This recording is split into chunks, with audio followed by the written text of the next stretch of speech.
చిన్నప్పటి నుంచి అర్థం కాని ఒక విషయం ఏంటంటే, నేను సెకండ్ క్లాస్లో ఉన్నప్పుడు అనుకుంటా మా ఊర్లో డ్యాన్స్ క్లాస్ స్టార్ట్ చేశారు. సో నేర్చేసుకుందాము, క్లాసికల్ డాన్సర్ అయిపోదామని చెప్పి జాయిన్ అయ్యాను. కరెక్ట్గా 2 months నేర్పించారు, మళ్ళీ వాళ్ళు వెళ్ళిపోయారు.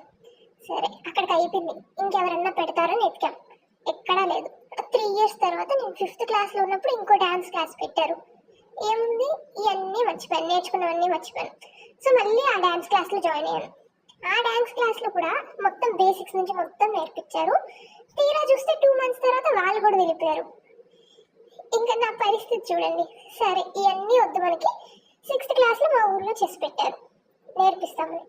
సో చెస్ జాయిన్ అయ్యాను, నేర్చుకున్నాను, మంచిగా రైజ్ అవుతున్నాను.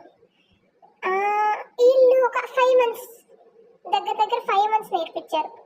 5 months తర్వాత వాళ్ళు ఎత్తేసారు. అయ్యో దేవుడా అనుకుంటున్నప్పుడు లాక్డౌన్ వచ్చింది.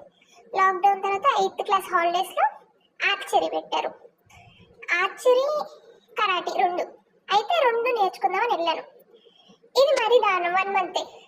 ఇప్పుడు ఎవరైనా నీకు పర్ఫెక్ట్గా ఏది వచ్చు అంటే ఏం చెప్పాలి? నాకు అన్ని సగం సగం వచ్చని చెప్పాలా?